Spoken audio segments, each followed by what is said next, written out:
Robert Aguilar, and I originally come from Belton, Texas. Still have a home there, and I have a home here in Scottsdale. And I decided to go on a weight loss program a year and a half ago. I weighed 395 pounds.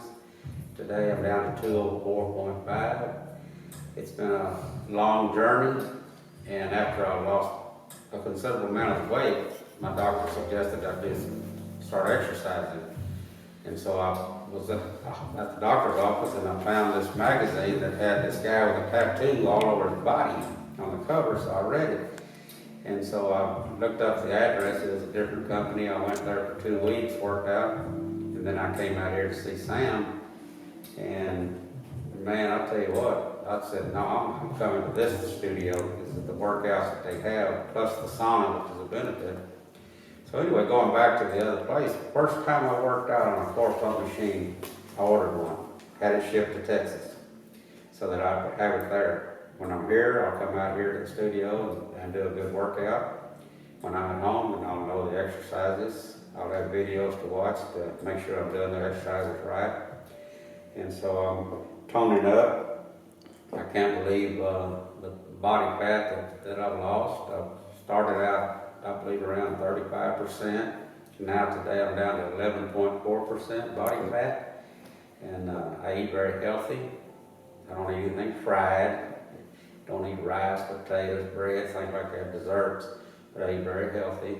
And then I'll have vegetables. I love zucchini and squash. And before the weight loss program, man, I never ate a vegetable on pure meat. Maybe a big old baked potato. But now, I just crave vegetables. Okay, I'm 67 years old. I'm a retired railroad engineer, locomotive engineer. And my first accident, I was about 22 years old, and I totaled a motorcycle. I mean, I wrecked it. I had a helmet on, cracked it in the hospital for quite a while, and that was my first injury. And the next injury I had was a train wreck. I was in a derailment operating the middle locomotives, and we had an incident, and they flipped over. I'm in it. I get hurt really, really bad. So I'm in the hospital in pelvic traction, cervical traction for weeks at a time. I mean, I was in there 21 days, 27 days in traction. And they offered me one of these little scooters to go around in. And I said, no, I don't want a scooter. I'm going to walk. They said, well, you'll never walk again. I said, well, okay, I'm not never going to walk again if that's what you say. But I pulled it. I was off 2 years. I went back to work, and darn if I didn't have another accident. I was involved in another derailment. And after that, the railroad retired me. I said, man, this guy's crippled up. He's never going to be able to do anything. Well, I pulled him. And then a few years later, in 2009, I totaled a car. I had a blowout on a Ford Explorer. Everybody's heard about those with the tires blowing and the car flipping. Well, it flipped, and I totaled the car. I managed to walk out of it. I had a swollen hand, swollen knee, and that was it. Jeez. And then in 2011, my knees were just shot. They were just gone. And so I had my left knee done in January of 11, and then my right one in September of 2011. Haven't looked back since. And then after I lost this weight, I've been losing weight for the last couple of years. Well, I decided to do some toning, and I managed to walk. A couple weeks ago, I had a little free time, and I walked 6 miles one day and 6.5 miles a couple of days later. I've even gone to a week's worth of yoga. Last night I went to Pilates just to see what it's about, and I'm energetic. And every time I leave here, after about 45-minute workout, I'm ready to go do something. I don't want to go sit down in a chair or anything. You know, I'll be 68 here in a few months, and it's incredible the change in my life from the exercising that I'm doing. I've got muscle some places I never even had. When I first started working out, I had no muscle right here, and now just, I mean, it's not much, but it's a start. And, you know, I've got a little bulb right there. Yeah, you can definitely. Like my grandson says, guns. He's got guns. I don't have guns. I just got a little bump. But I recommend that anybody that's older like me not be sitting in front of the TV and watching movies all day long and sitting in a recliner. Get out and be active. Absolutely. And this has just been incredible for me. You know, we were talking, I think it was yesterday, but, you know, another thing that really kind of made my jaw drop was the whole thing where you were saying you're an alcoholic. You know, I don't know if you want to talk about this, but for me, that's not a unique. There's a lot of us out there that's a problem. Where a lot of people, that's like just like what your doctor said when you had that respiratory arrest, or you know. Right. I've been sick with pneumonia 3 times in 1968. A friend and I went swimming when it was snowing in Texas, and I caught pneumonia, and I was in the hospital for a couple of weeks. From that was the first illness that I had. And then in 2007, I was in the hospital out here in Scottsdale with pneumonia. I weighed 375 pounds, and the doctor told me, the cardiologist said, "Mr. Aguilar, you're going to die. You'll be dead in 6 months." He said, "You've got to do something about your weight." Well, I did. I went on a weight loss program, gained it back, went back on it, gained it back.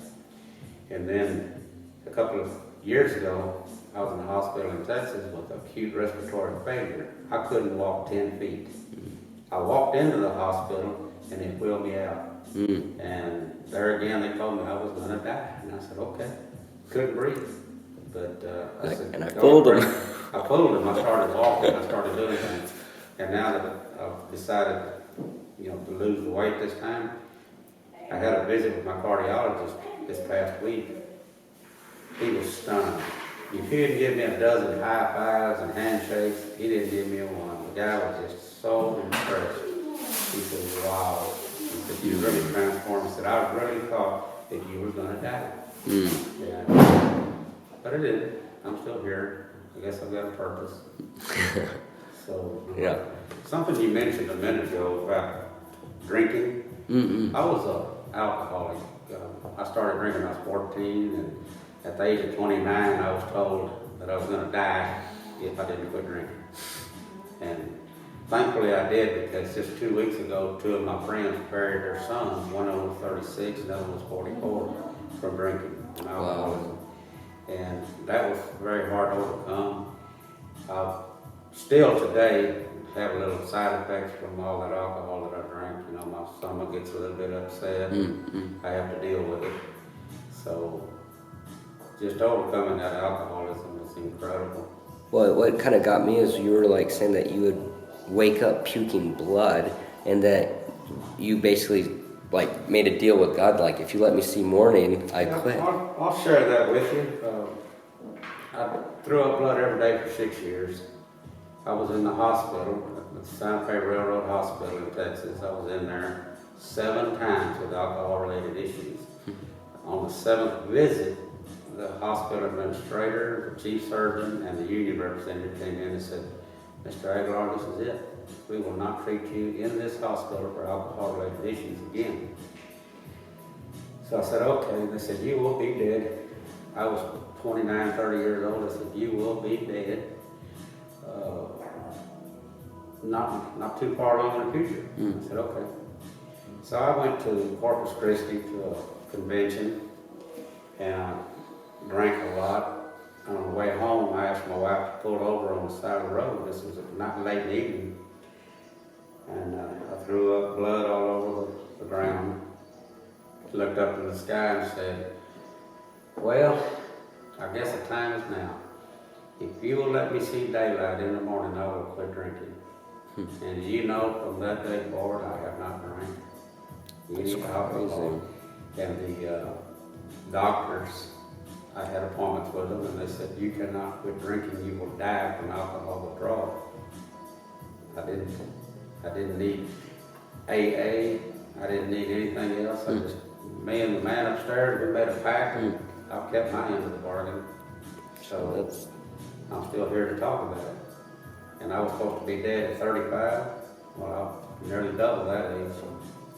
So it's been a well of a journey. I don't know that I changed anything in my life, because I'm still here.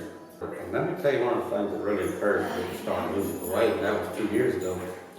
My grandson was he was 14 years old. He was playing in a baseball tournament in Elizabethtown, Kentucky. And so I flew to Louisville from Austin. I bought 2 airline tickets because I was so massive. I was a customer size, so I had to buy 2 tickets to fly there and back. I had to rent a big car because I wouldn't fit in a compact. And then when I get to the tournament, I would have to ask someone to get people there to get a golf cart to come get me, take me from the parking lot to the field, and then they would pick me up at the field, take me back to the parking lot because I couldn't walk. I walked 20, 30 steps and I'm out of air. I couldn't breathe. So I got back to Texas. I said, no, that's it. That's it. I said, I decided that was it. I had enough of that. And that was in July of 2015. As soon as I got back, I started on my weight loss program. And I weighed 395.6 that day. Today I weigh 204.5. Wow. So my grandson was very much an inspiration. Come on, Grandpa, I want you to see me play high school baseball. I want you to see me graduate. I want you to see me get married. I want you to see my grandkids, or his kids. And so it was an incentive enough for me to do it. I said, this is it. And I did it. That's. Well, if anybody doubts my story, they can certainly get a hold of me through you.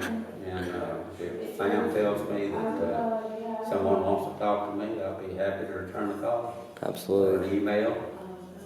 So there are people like us out there that transform ourselves and our way of living.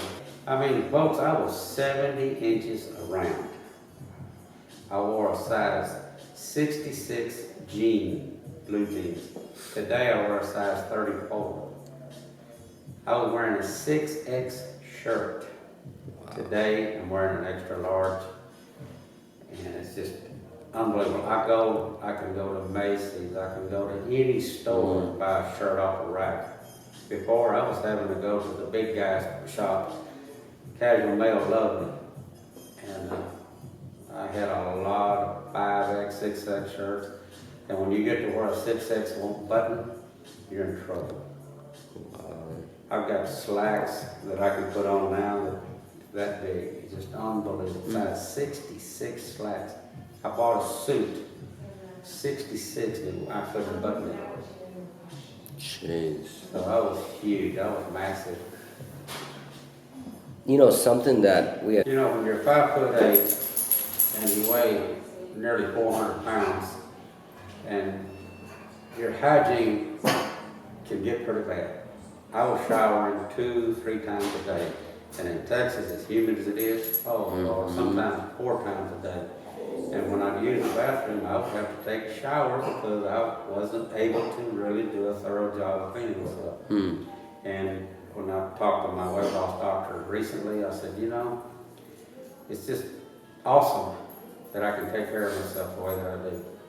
And for those of you that may question that I had surgery, this is a scar from gallbladder surgery I had in 1981. As you can tell, I did not have bariatric surgery. I don't take any drugs, anything that's not natural. So I don't know what to tell you except this is me. Yeah. This is it.